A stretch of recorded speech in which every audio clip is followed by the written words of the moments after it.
200 of Slavic folks came out at the Three Creeks Library. I even have a video on my website. It was awesome. I mean, just standing against comprehensive sex ed. And like I said, I gave out all the 100 shirts. So when the board came out, bam, they saw a lot of people. And it's like you're organized and you're funded. And it's just, it kind of creates a mental image. It's like, you know, they're serious.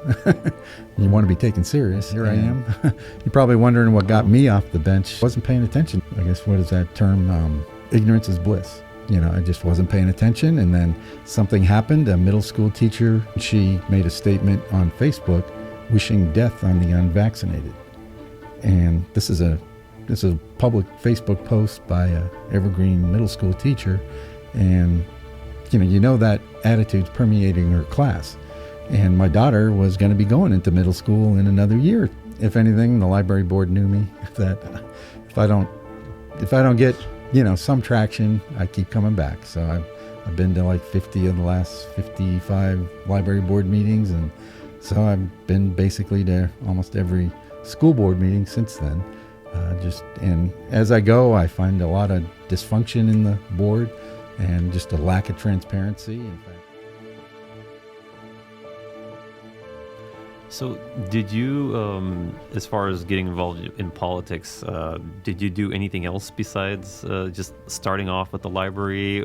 Just within you said you retired. A lot of people, they lose their purpose when they retire. It looks like you kind of found a purpose. Actually I did. About 58 years old, it was like God finally, gave me my purpose in life. And that was to stand up for kids. I thought it's just started with the library, but now it's going, of course, into schools, because schools are even more, that's where kids are. And they're 6 hours a day, 180 days a year. I mean, they have more influence on kids than parents in the church. So if something's amiss there, that's not good. Awesome. Well, thank you for sharing that. Yeah. I would love to go back even further. Maybe you can share a little bit. Where are you from? Where you come originally. Before you go there, I wanted to do a couple announcements. Yaroslav, do you mind sharing a little bit for those folks maybe who are tuning in for the first time? Who's Slavic Vote? What exactly do we do? And again, for those folks who might be tuning in for the first time. Yeah, so we're about 4 years old, maybe 4+ now. Mm-hmm. Kind of started from a movement which kind of goes to... I don't know if it lined up with the library. Close. Maybe it did, but that's when everybody went out to the Olympia and did all the protests. Yes. Oh, so we kind of were born at the same time, I guess. Yeah, God called us to it. Yeah, we're pretty young, considering the political world has been going on for 200 years in this country, close to. So, and as far as the Slavic community, we kind of quickly realized that people weren't voting because they weren't getting the ballots. So we spent about a year and a half or so doing just pure registration drives. Yeah. Went to a lot of churches. Mm-hmm. And I think with the doors did kind of open up for us. We didn't really make any effort, or we did in a way, but of getting the pastors on board. Right. Yeah, because before that it was just locked. Everything, no access to anything. Mm-hmm. But people realized that sitting on the sidelines can only go so far. Yes. When the sidelines start moving towards your direction, you're like, we've got to do something. So, so Slavic Vote was kind of born out of that to represent the Slavic community. I don't think there were any other organizations that were doing anything like that, at least in the Slavic community. I think there were a couple startups. There was a group like the Olympia group, the family. I forget the exact name. But what we quickly realized is that people were doing, even specific communities or churches, they were doing something on their level, but there was nothing that was kind of like to bring everybody together to realize, okay, this is a little bit bigger than just our community. Well, I would say a lot of what was happening at the time was reactionary, and nobody was addressing the root cause of the issues. Yeah. And we, from the beginning, I would say we got this kind of vision or whatever that we need to tackle the registrations, because these things are happening because nobody's voting, nobody's doing actually anything about it. They're just complaining. So let's hit the registrations and get those folks registered. And Dima, you're completely correct, because what we realize is going out to Olympia is great, but the change actually happens at the ballot boxes. Yeah, it does. Exactly. So it's good for PR, I guess. But and then after we did actually we never really saw a slowdown as far as the registration goes. We were pleasantly surprised. We would go into the same place 5, 6, 7 times, and you would get about the same amount of registrations. So people were kind of warming up to the idea of getting these ballots. A lot of people weren't registered. They were citizens. After they started getting the ballots, then the questions came in, and that's when we realized that, hey, we got to provide these people information on how to vote. A lot of candidates, because if you've read the actual manuals for some of the not just the candidates, they have a biography, maybe a nice little picture, but if you start voting for specific initiatives or whatnot, you got to be almost like a lawyer to read those. Gets wordy. To figure out, is this say yes or no? Because even if you figure out the meaning of the initiative, it's hard to figure out if it's a yes or a no. So, and then so that's what we did. And then I think the last leg of what we were doing was actually more educational. And then the last step is actually getting the Slavic community to take part. And interestingly enough, school boards, I think, were kind of like the first level of trying to get into politics, get your feet wet, besides maybe becoming a PCO, which I know a lot of the Slavic community did for some time. But I think the school boards, since the kids were going to school, some parents did go to the board meetings, and they realized, hey, we got to do something. So we had a couple people run just to kind of get our feet wet. Not going for the win, but just like, hey, we got to try this out. So this is where we're kind of at. We're trying to get the Slavic community to actually go out there and, instead of just talking, actually doing something in that sense. Yeah, I'm going for the win. Perfect. Well, thanks for sharing that. For those folks who might be, who tuned in for the first time, you listen to the Slavic Vote Live, and we're here with really great guests. We'll continue talking with them. Thank you for sharing that. I also want to just quickly announce, if you have to go, there's an event that's coming up that you might want to come, and you might even meet Gary there. It's going to be happening November 18th at the Firmly Planted Center, which is the new location where Heidi St. John opened up, expanded to be more exact, where they're going to have this great event that's coming up. Again, I think you'll be there probably, so they'll get to meet you if they want to come and talk to you. There's going to be featured speakers like Bob McCoy.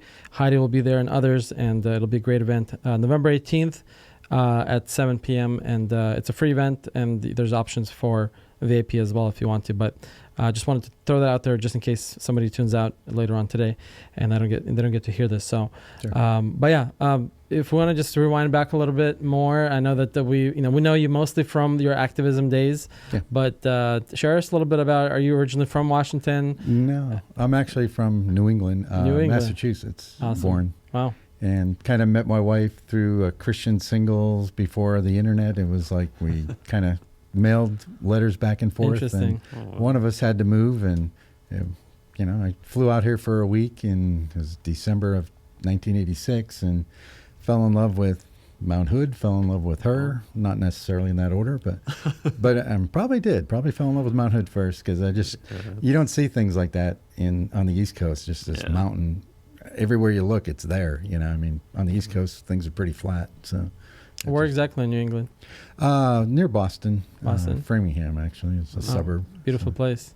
Yeah. It's probably not the same anymore. Probably not. It was okay growing up. I was there just once, and really cool town. I really enjoyed being there.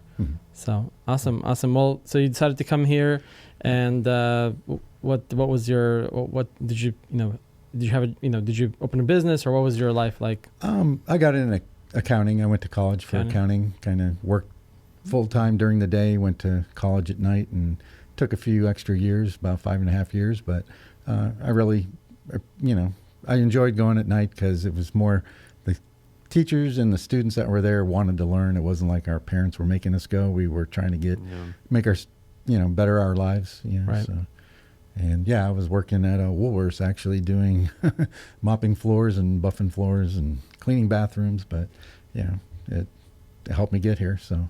And got a degree, and then came out here, worked for a few different companies in accounting. So, and then luckily God blessed and allowed me to retire early. So awesome. And he had other plans for me. That's why. I think you mentioned you did some church ministry.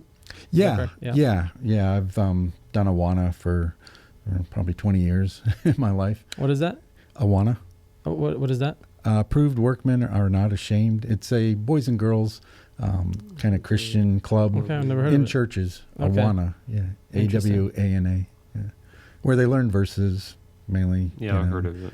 Yeah, and you share the gospel with them, and they play games. It's just something good for the kids, church kids, but also to reach other kids outside the church. You have games, and so that draws them in, and then they hear the gospel. So right. Yeah. Awesome. And so were you, like, for us in the political world, this is kind of a new thing. Like, we started just paying attention, 7 years ago, maybe for some folks 2 years ago. Individually, yeah. Were you, like, always following it, and you were thinking about getting involved? What was that like? Really not closely. I was, conservative and would vote always, every time, and, tried to do what, as God led. But, I really wasn't involved, just really didn't have the time. I mean, when you're working 50 plus hours a week and got a whole bunch of church duties and family, kids growing, I was, my middle daughter was 14 and my wife ended up having another child. So I was 49 when she was born and my wife was 42. So God's got a sense of humor. So we were kind of starting over again, but we wouldn't have it any other way. So awesome. Yeah. That's awesome. Well, thanks for sharing. So you retired and then you kind of found this new passion, I guess, or kind of what happened there? Yeah. Well, it was the drag queen story hour, just kind of like, wait a minute, that's over the line. I'm sorry. I mean, some things, you can give and take, but other things are just, no, that's too far. And so, just started standing there and then got to know some good people. Jennifer Hine-Withy. I don't know if you know Jennifer. She was with Parents' Rights in Education, the Washington Parents' Rights in Education. And then now she's with Family Policy Institute of Washington. But getting to know her, a few other strong, people that knew what they were doing. Dawn Land. She's the one who authored the Referendum 101, which we almost had enough signatures, so it was rough. We missed by 5,000. I know I turned in 1,200 signatures myself trying to get that Senate Bill 5599 overturned, but we'll continue fighting. I mean, you can't give up. That's the worst thing to do. There's another battle coming, so you just gotta, prepare for that. So that works. Well, thanks for coming on. You've been doing this for a long time, way before us, and we would love to hear your story. I don't think we ever even heard your story and what motivated you to get involved. So this is kind of a great place to invite our guests to kind of share more about them and share kind of why they do what they do and why they decided, for your situation, for example, you decided to take on originally libraries, right? Yes. A lot of things were happening that you and others were not happy about, and a lot of the Slavic community were not happy about. So there was a lot of action around that. And I don't know, I haven't been following if there's still a lot of protests around it, but I feel like there's so many other problems out there. It's just hard to follow. Hard to address all of them. Exactly. Yeah. And maybe it's intentional that way. Who knows? Yeah. We're winning the battle there. Yes. I guess most of my life I was working in, church activities, family, just didn't have time to really get involved, would see things around the community that I didn't agree with, but who had the time. And luckily, fortunate, God blessed us to be able for me to retire at an earlier age, 57. And for a year I was enjoying it, but then suddenly the Drag Queen Story Hour popped up and I just thought, that just doesn't sound right. I can stand against this. Before I've always said, well, if I had the time, I would. But this time, God kind of just tapped me on the shoulder. It was, you can do something now. You have the time. So, yeah, I didn't know what I was doing, but, I went to that first Drag Queen Story Hour and had a sign out with my wife and my daughter. She was 9 at the time, my youngest, and just, we love you, but not Drag Queen Story Hour. And, some people coming in were flipping us off, and, you kind of know you're on the right side when the other side does that. But, we just I went to the first board meeting in February of 2019 and started a pledge form to vote no on the next library levy until such time as they stop supporting Drag Queen Story Hour. I mean, they have their venues. They're, just, leave the kids alone. So that was really our point. And, that we've gotten to date over 4,600 people have pledged to vote no. And when the board wasn't listening to that, the first year, I thought that was really going to mean something to them. And when it wasn't, I started networking with some other elected officials to get our people appointed to the board, because those positions are appointed. And slowly but surely, we, gained the majority on the board now. So things are in good hands. So and about 2 years ago, what got me off the bench is, to use one of Heidi's terms, for as far as Evergreen. I mean, I was standing in Battleground in 2019. They were fighting the comprehensive sex ed, and I was showing up there, and luckily, know if you know this gentleman, Stuart Quint, he connected me. He's a Slavic gentleman. He connected me with a gentleman who liked our Library Strong shirts that I had, and they were fighting comprehensive sex ed in Battleground at that time. So he ended up letting me do like 600 shirts. 300 of them were Library Strong, 300 were School Strong. I have a School Strong on right now, but they were this color. And when I went up there, it was the second reading in October of 2019. We're fighting the comprehensive sex ed, trying to get it kicked out. And I showed up with 100 shirts, and 200 people showed up, and 100 shirts didn't go all the way, And so it was just good for, I did this in March of 2019 too, with the first, or second library board meeting after standing against Drag Queen Story Hour. And luckily, 200 of Slavic folks came out at the Three Creeks Library. I even have a video on my website, my library website, and it was awesome. I mean, wow. But as far as the Battleground, though, it was another 200 people showed up. I mean, it was lingual, racial. It was, everybody standing against comprehensive sex ed. And like I said, I gave out all the 100 shirts. So when the board came out, bam, they saw a lot of people, and it's like you're organized and you're funded, and it's just, it kind of creates a mental image. It's like, they're serious. You want to be taken serious. And, Vicky showed up that night, Vicky Kraft, good friend of mine, and she talked with the board and got them to realize, we can don't have to accept comprehensive sex ed. This is before it was mandated. In fact, it was probably mandated in part because Battleground kicked it out. And I heard about that. 2019. And Tina Lambert, she actually was in our, Vicky and Paul Kraft and my wife and I and Tina Lambert and her husband Dave were in our church life group. I mean, the three families, and there was a couple more families, but it was just God really using all of us, because she was on the board. She was the one who put the motion out there that we didn't have to teach sex ed, and it ended up passing. So that's how we got it kicked out. But 6 months later, Olympia mandated it, because other school districts were lining up to say, maybe we can kick it out. And then so they could just, it's Democrat-controlled legislature up there, so they just had to mandate it because they didn't want school districts, school boards determining that. So, and here I am. You're probably wondering what got me off the bench for Evergreen. I mean, I wasn't paying attention to Evergreen. Honestly, I guess, what is that term? Ignorance is bliss. I just wasn't paying attention. And then something happened. A middle school teacher for Evergreen in June. I didn't find out about it till August. It kind of got published at that point. But in June, she made a statement on Facebook wishing death on the unvaccinated. And this is a public Facebook post by a Evergreen middle school teacher. And, that attitude's permeating her class. And my daughter was going to be going into middle school in another year or two. And it's like, so I went to the board. She actually even went further, I should say, on the post. A friend of hers was like, well, you sure you want to go that far? And she's like, well, if we're lucky, we'll lose 30% of the people who vote the wrong way.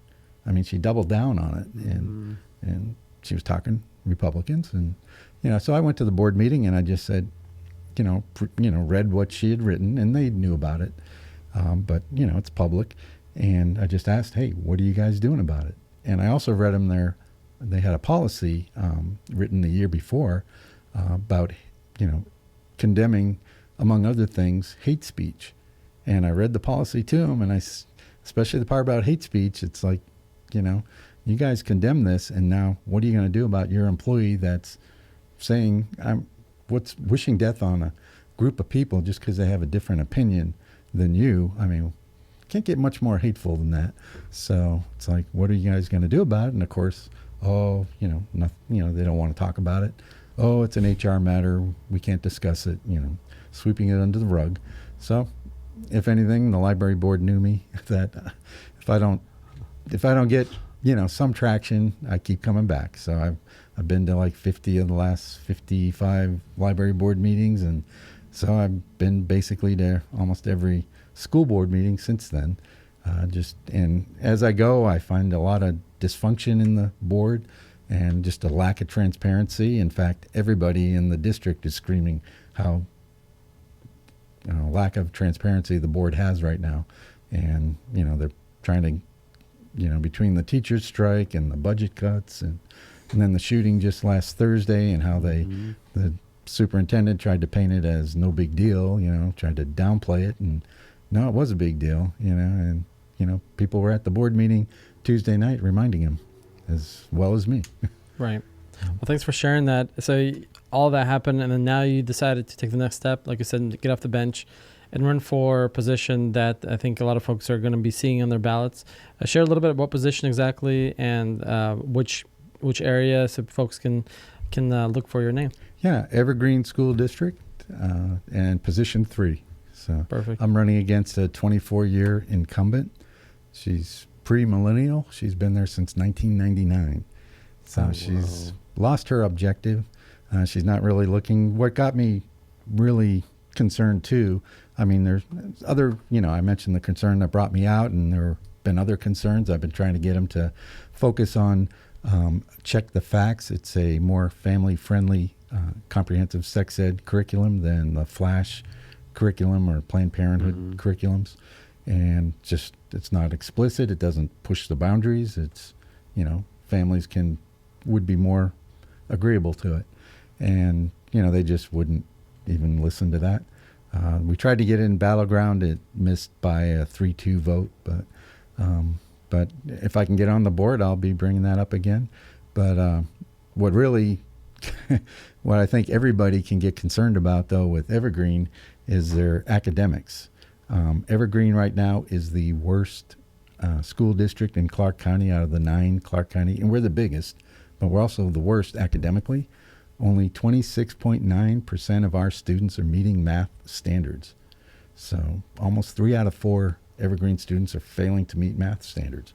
And, I've been bringing this up to the board for 2 years, and basically it's in one ear and out the other, and they're on to business as usual, and they want to blame the pandemic. But, I went back and looked, and Evergreen's been dropping overall in the 3 academics, English, science, and math, every year since 2016. So the 4 years, they like to blame the pandemic, but the 4 years before the pandemic, we were going down every year. So no, it's bigger than just a pandemic. Don't just, throw out an excuse. We need solutions, not excuses.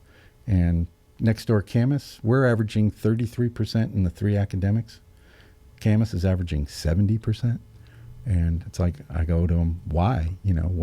What curriculum? Why don't we look and see what curriculums Camas is using, K through 12, especially in math, and see where there's differences. Is that part of the disparity? Because they're doing 64% in math.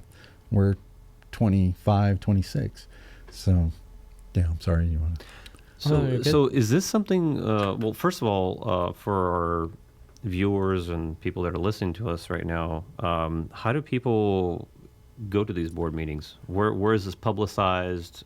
Is this a website that they can go to just for their knowledge? Yeah, you can go to the website. I know Evergreen's board meetings are Tuesdays, usually the 2nd and 4th Tuesday, although some months they only have one. and that would be probably the second Tuesday of the month, and it starts at 5:30. That's kind of a hard time for people sometimes to get there that early. And Vancouver actually is the second Tuesday. It's too bad they're not different, because I'd like to go to I've been to Vancouver's once this year and actually spoke there. Their academics sadly aren't much better. They are better, but they're only about 5% better overall than Evergreen's. So yeah, it's amazing, because I know when we were looking for a place to buy, and we were looking first. What parents with kids do is they look at the schools. At least that's what we looked at with my wife. And I think back then the Evergreen district was like at a 4. This is a couple of years back. And on a scale of 10, just a scaling system that they used. And I think it dropped down to like a 2 or something just within the last, like, post-pandemic. And I'm like, man, didn't they pass a couple levies? They got more money. So it's not a money issue. No. You know, the ratings didn't go up. And then, it's just, I mean, and the thing is, so using the pandemic as an excuse for, I don't know, low quality education, I guess, or maybe bad curriculums, how does that make sense if there are less kids in schools now? Because a lot of people that saw this coming, they pulled their kids from the school system anyway, from the public school system anyway. Right. They've lost 3,500 students in the last 4 years, and that's why they had to do a $19 million budget cut for this fiscal year right now, school year. And sadly, they only were mainly looking at closer to student positions, not admin, and that got 300 people coming out to one of the March board meetings. Just because you mentioned the levy, I actually wrote the opposed statement to the February of last year's levy. And it passed. No, they didn't. That one failed. That was the first time it failed in 26 years. And that was February. And then they came back in April and ran it again, and it did pass that time. But they did lower the rate, so they just kept the rate. That's what I was, because I was talking to one of the students that actually was in the Evergreen school system. Right. He's actually sitting, he's our audio operator. Oh, okay. He's like, it passed. I'm like, why? Well, I didn't really, when I wrote the opposed statement, I really didn't care if it passed or failed.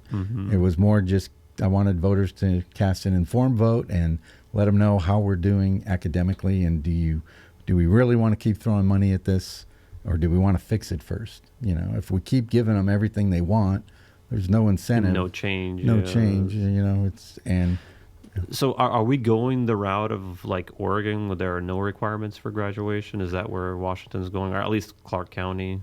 Yeah, basically, I was in an interview with the Columbian 2 weeks ago, and they were pushing for, well, how do we save money? And I mentioned, well, we may have to close a school or two.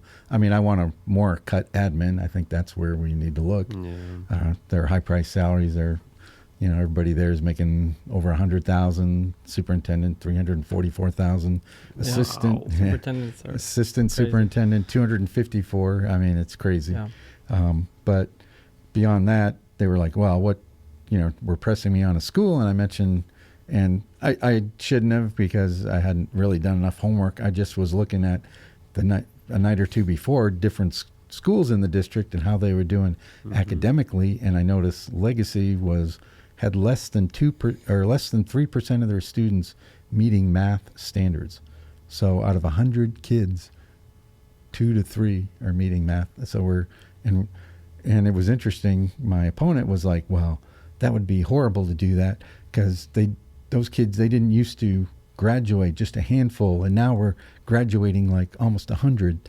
And it's like, okay, yeah, you're graduating almost, let's say 90, but only 2 of them are meeting math standards. I mean, what does that graduation, or what does that diploma really mean? What does it show? It shows nothing. I really, sorry, for 98% of the kids, they're not, getting the job done, and we're still graduating them, and they can't do math proficiently or read maybe proficiently, but they're getting a diploma, so. And it's interesting, 93%. I remember the first time I brought up academics to the board, And I wasn't telling them anything they don't know. This is their job. They should know this, and I'm sure they did. But, someone coming publicly talking about it, they don't really want those numbers getting out. But this is per OSPI. It's on their website. It's called the report card. OSPI's Office of Superintendent of Public Instruction, Chris Reichdahl. He's the chair or the director. Not the best individual for the job, but in any case, we got to try to take him out for the next election. But anyway, you can look it up online. And I brought these numbers out to the board, and one of the board members, Rob Perkins, he's actually up for re-election, and a gentleman, Chuck Kepler's running against him. I would probably, if I were you, I'd probably vote for Chuck. Anybody that's on the board allowed things to get the way they are doesn't really deserve to be elected again. So, but Rob came down to me after I commented after the meeting and said, but the tests have gotten a lot more difficult, the standardized testing, and in recent years. And he saw that didn't resonate with me, and then he did the most foolish thing. He does this fist pump, and he goes, but we got a 93% graduation rate. And it's like, I told him, yeah, what is that telling you? You're just pushing them along. They can't read, they can't write, they can't, math proficiently. So how many parents do you think actually realize this? Like, as far as the standards falling and falling and falling? Because I remember the day actually when one of my kids came home and they're like, we don't have any homework anymore. And I was like, really? And I thought he was just joking. And I actually had my wife go and verify with the teacher. I'm like, oh, really? They're not doing any homework at home? They're like, yep, it's the new thing. So I was like, okay. Not good. Yeah. So, I mean, just for our listeners, I know a lot of parents realize that we're actually keeping track of their kids and what they were doing in school. But a lot of parents, they're like working full time. Both parents are working. They're not realizing that the bar fell so far, unless you're, again, living in Camas Right. Camas is doing well. Even Washougal, I don't know how Washougal is doing, but I know Camas has got, like, the Camas High School was at 10 for years. I think it went down to a 9 recently, but it's still up awesome. there. Yeah, they are awesome. Yeah, that's why I wrote the opposed statement, really, was to educate parents. I mean, the first thing I talked about really was the academic scores and saying this is like our operating results. I mean, what businesses can operate that, less than 50% of the product. I don't want to call students product, but, I mean, we got to be up near. And I told this in my interview with the Columbian. I want Evergreen to be on par with Camas, and I'm not going to rest for 4 years in this job until we are, and I may not rest for 4 years, but I'm not going to be happy, till we get up there. And I don't want to take excuses. I've got solutions. I mentioned about looking at what curriculums they have, but I also want to look at our teachers, what percentage, or look at each teacher, especially math to start with, and, see what percentage of their students are meeting math standards. I mean, that'll tell us right away where we got strengths and where we have concerns. If we're averaging 25, 26%, some are probably 50% or more. Not that that's great, but compared to 25, 26, it is. So what can we learn from that? And then likewise, if we're averaging 25 or 26%, some are probably, heaven forbid, 10% or less. And okay, what do they need? Do they need more training? Do they need more classroom help?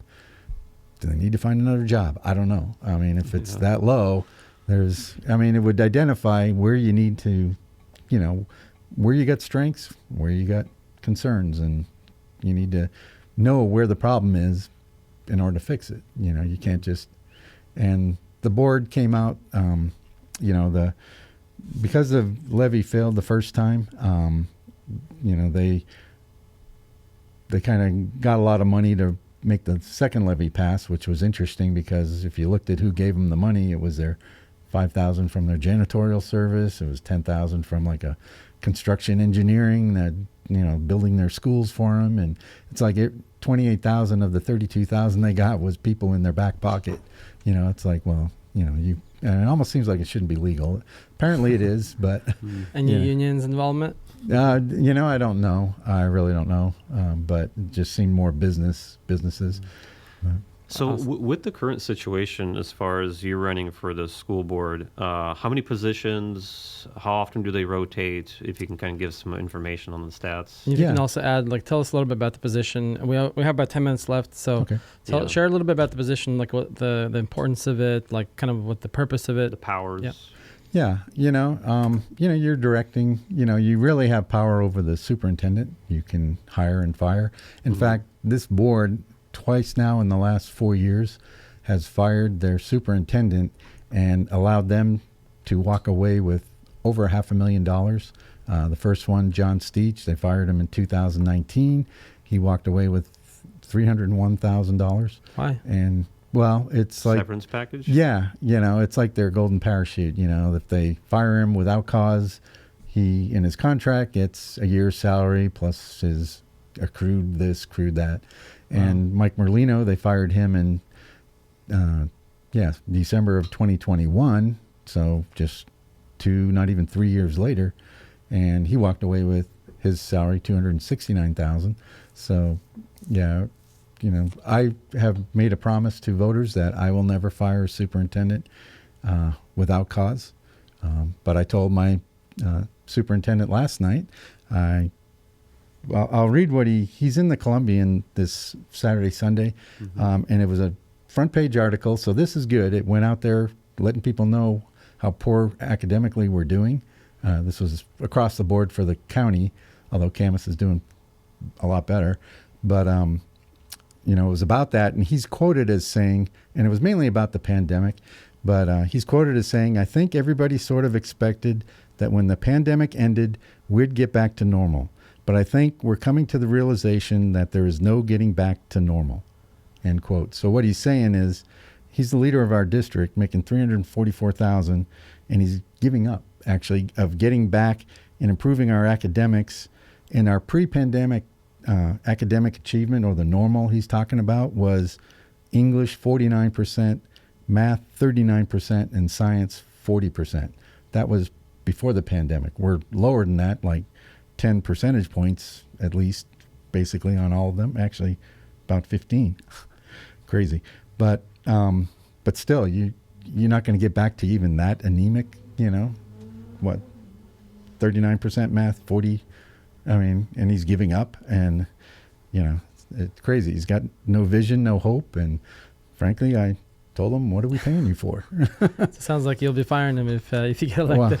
Well, I'm not going to fire him without cause, but I told him, "Give me a cause, and you're gone." That's what I said in my board meeting, the board meeting last night. And I do want to bring up one thing. I know they're a 4-year term, so every 4 years. But I did want to bring up, since we're getting only 5 minutes left, maybe, the Columbian keeps bringing up a statement attributed to me, and it's a lie. It was fabricated by their writer, Griffin Riley, and I've done a public records request. It has to do with the library, and what I had said in December, they put me on the front page, and because they found out we were getting a majority on the board that would stand against Drag Queen Story Hour, and they didn't like it, and that article drew out a bunch of people from Portland or wherever to come to that board meeting and say terrible things about us. So whatever, that's their right, I guess. But what they wrote an article the next day, and I couldn't attend that meeting. It was my wife and I's 35th wedding anniversary, so we were at the coast. But I had a friend of mine read my comment, and I sent it in to the board.